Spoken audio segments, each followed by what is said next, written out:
नमस्कार, आपका स्वागत है फटाफट खबरों में। आज हम लेकर आए हैं हिमाचल प्रदेश के हर छोटे बड़े शहर की सबसे तेज और ताजा खबरें।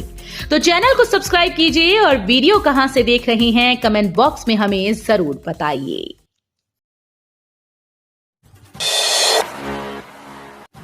नए साल में डिपुओं में सस्ती मिलेगी दाल, सरकार ने दी मंजूरी। नए साल में सस्ते राशन के डिपुओं में उपभोक्ताओं को उड़द यानी माश की दाल 5 रुपए सस्ती मिलेगी। प्रदेश सरकार ने उड़द की दाल के नए रेट को मंजूरी दी है। डिपुओं में NFMA के तहत आने वाले उपभोक्ताओं को उड़द की दाल 58 रुपए प्रति किलो की दर से दी जाएगी। पहले श्रेणी के लोगों को दी जाने वाली उड़द की दाल 63 रुपए प्रति किलो दी जाती थी। इस तरह से APL परिवारों के लिए उड़द का रेट 68 रुपए किलो तय किया गया है। डिपुओं में पहले इन परिवारों को 73 रुपए किलो की दर से उड़द की दाल दी जा रही थी। आयकर दाताओं को उड़द की दाल खरीदने के लिए पहले से अधिक जेब ढीली करनी होगी। डिपुओं में आयकर दाताओं को उड़द की दाल अब 93 रुपए प्रति किलो के हिसाब से मिलेगी। पहले यही भाव 83 रुपए प्रति किलो थे। तकनीकी संस्थानों में नए स्टडी स्ट्रक्चर लागू करेगी सरकार, प्लेसमेंट सहायता कार्यक्रम भी होंगे शुरू। प्रदेश सरकार तकनीकी संस्थानों में नए स्टडी स्ट्रक्चर को लागू करने पर विचार कर रही है। इस बदलाव के तहत आर्टिफिशियल इंटेलिजेंस, रोबोटिक्स और डेटा साइंस जैसे नए कोर्स शुरू किए जाएंगे जो नवीनतम तकनीकी रुझानों पर आधारित होंगे। इसके अलावा प्रदेश के प्रमुख तकनीकी संस्थानों में अत्याधुनिक प्रयोगशालाओं की स्थापना की जाएगी और उद्योगों व तकनीकी कॉलेजेस के बीच सहयोग बढ़ाने की दिशा में भी प्रयास किए जाएंगे। तकनीकी शिक्षा को रोजगार से जोड़ने के लिए प्लेसमेंट सहायता कार्यक्रम भी लागू होंगे। अगले शैक्षणिक सत्र से ITI में कृषि और बागवानी ट्रेंड शुरू किए जा रहे हैं। ये डिप्लोमा कोर्स 1 और 2 वर्ष के होंगे और उनका सिलेबस भी तैयार किया जा रहा है।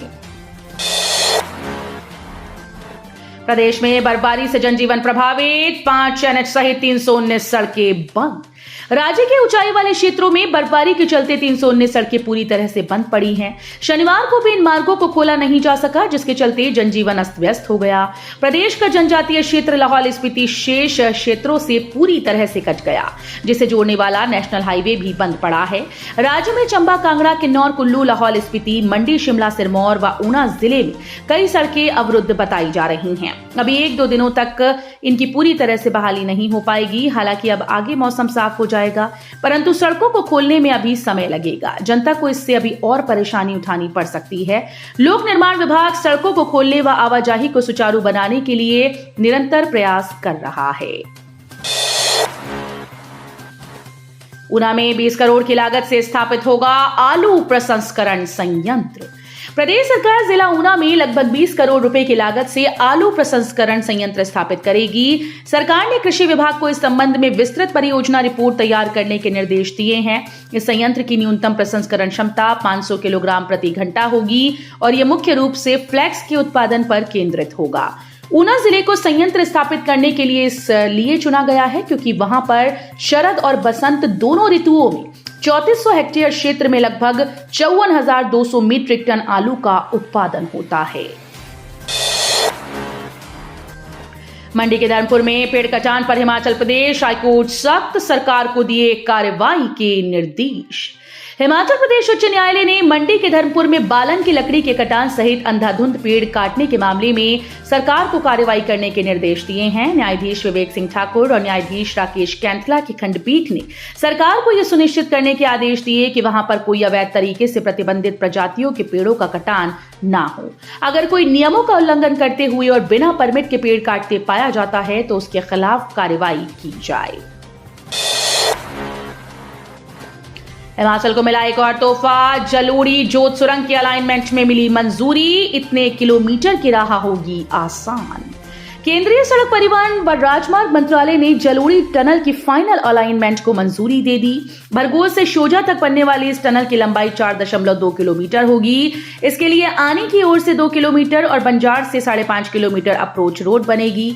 टनल बनने से जहां जलोड़ी से कुल्लू की दूरी 8 किलोमीटर कम होगी, वहीं वर्ष भर आनी और निरमंड उपमंडल के लोग जिला मुख्यालय कुल्लू से जुड़े रहेंगे। स्कूल में दाखिले के लिए नियम तय, पहली कक्षा में एडमिशन के लिए बच्चों की इतनी होनी चाहिए उम्र। हिमाचल के सरकारी स्कूल में शैक्षणिक सत्र 2025-26 में दाखिले के लिए आयु सीमा तय कर दी है। बाल वाटिका से लेकर पहली कक्षा तक दाखिले के नए नियमों के अनुसार होंगे। बीते दिनों मंत्रिमंडल की बैठक में इसको लेकर चर्चा हुई थी। कैबिनेट की स्वीकृति के बाद शिक्षा विभाग ने शुक्रवार को अधिसूचना जारी कर दी। सभी स्कूल को पत्र जारी कर निर्देश दिया है कि नए सत्र से नए नियमों के तहत ही दाखिला करें। शैक्षणिक सत्र 2023-24 के दौरान नर्सरी, एलकेजी और यूकेजी में पहले से दाखिल बच्चों के लिए आयु में 6 माह की छूट दी गई है। राहुल गांधी का काम मात्र रोना धोना। बीजेपी सांसद अनुराग ठाकुर ने कांग्रेस नेता पर साधा निशाना।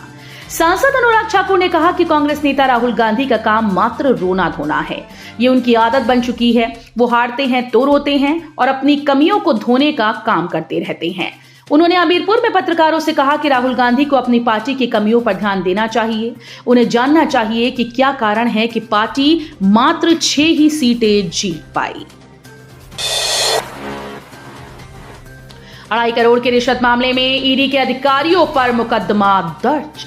काले धन से जुड़े मामलों की जांच करने वाली एजेंसी प्रवर्तन निदेशालय का हिमाचल के सुर्खियों में आए कार्यालय के बाद अब इस केस की परतें खुलने लगी। 2.5 करोड़ की रिश्वत के मामले में सीबीआई चंडीगढ़ को मिली 2 अलग-अलग शिकायतों के बाद की गई कार्रवाई के उपरांत अब जाकर ईडी के अधिकारियों पर मुकदमा दर्ज किया गया। जांच में अब कई पहलू सामने आने लगे हैं। ईडी कार्यालय के एक बड़े ओहदेदार ऑफिसर के अलावा इसमें 2 अन्य अधिकारी भी शामिल बताए जा रहे हैं और वे भी फरार चले हुए हैं, क्योंकि सीबीआई चंडीगढ़ के द्वारा दर्ज की गई एफआईआर में इन दोनों अधिकारियों के नाम भी शामिल हैं। माता फुंगड़ी की भविष्यवाणी, नहीं सुधरा मानव तो 6 माह सूखा, 6 माह होगी बारिश। देववाणी ने समाज को एक बार फिर से चेताया कि अगर मानव नहीं सुधरा तो आने वाले समय में ऐसी विकट स्थिति होगी जिसमें 6 महीने सूखा होगा और 6 महीने बारिश, जिससे मानव पूरी तरह से सहम जाएगा और वो दौर भयानक होगा जिसके बाद संभलने का मौका ना के बराबर होगा।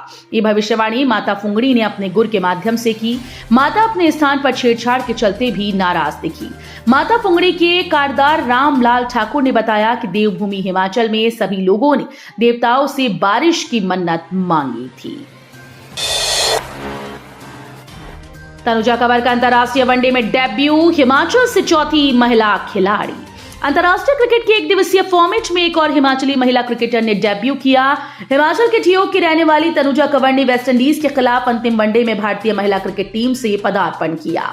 इसके साथ ही तनुजा कंवर भारतीय टीम से वनडे खेलने वाली चौथी हिमाचली महिला खिलाड़ी बन गई हैं। उनमें पहले हिमाचल प्रदेश क्रिकेट संघ से सुषमा वर्मा, हरलीन दयोल और रेणुका सिंह ठाकुर 1 दिवसीय फॉर्मेट में डेब्यू कर चुकी हैं। कालका शिमला एनएच पर 47 लाख रुपए महंगा बिका सनवारा टोल। 9 कंपनीज ने भरे थे ऑनलाइन टेंडर। कालका शिमला नेशनल हाईवे 5 का पहला सनवारा टोल प्लाजा पिछले बार के मुकाबले 47 लाख रुपए महंगा बिका है। अब नई कंपनी टोल कनेक्शन का कार्य 11 जनवरी से शुरू करेगी। अभी तक सनवारा टोल को Ashima road carrier company toll वसूल रही है। राष्ट्रीय राजमार्ग प्राधिकरण शिमला की ओर से पिछले टेंडर का समय पूरा होने के बाद फिर से नीलामी की गई। अब टोल प्लाजा कंपनी ने 40.62 करोड़ रुपए की बिड खोली है और आशीष अग्रवाल कंपनी के नाम टेंडर हुआ। नूरपुर में शराब से भरा ट्रक पकड़ा, 2 आरोपी गिरफ्तार। जिला पुलिस नूरपुर द्वारा नशे के विरुद्ध चलाए गए अभियान के तहत नशा माफिया पर कड़ी कार्रवाई करते हुए पुलिस थाने के तहत पड़ते क्षेत्र में एक ट्रक से भारी मात्रा में शराब बरामद की गई। एसपी नूरपुर अशोक रत्न ने बताया कि पुलिस थाना नूरपुर के तहत पड़ते क्षेत्र के सांझी पुल पर नशा माफिया के खिलाफ बड़ी कार्रवाई करते हुए जतिनपाल निवासी गांव सिलौड़ी चौपाल जिला शिमला व राकेश कुमार गांव डुगनी पालमपुर कांगड़ा के कब्जे से उनके ट्रक से 271 पेटी देसी शराब, 27 पेटी अंग्रेजी शराब और 5 पेटी बियर बरामद करने में सफलता मिली। दोस्तों के साथ मनाली घूमने आए अमृतसर के पर्यटक की दिल का दौरा पड़ने से हुई मौत। हिमाचल प्रदेश के मनाली में अमृतसर के पर्यटक की दिल का दौरा पड़ने से मौत हो गई। मृतक की पहचान कर्ण रतन 32 वर्षीय पुत्र नवीन रतन निवासी मंजिठा रोड अमृतसर के रूप में हुई। तो ये थी आज की फटाफट खबरें। हम मिलेंगे अगले बुलेटिन में, तब तक के लिए धन्यवाद। जय हिंद।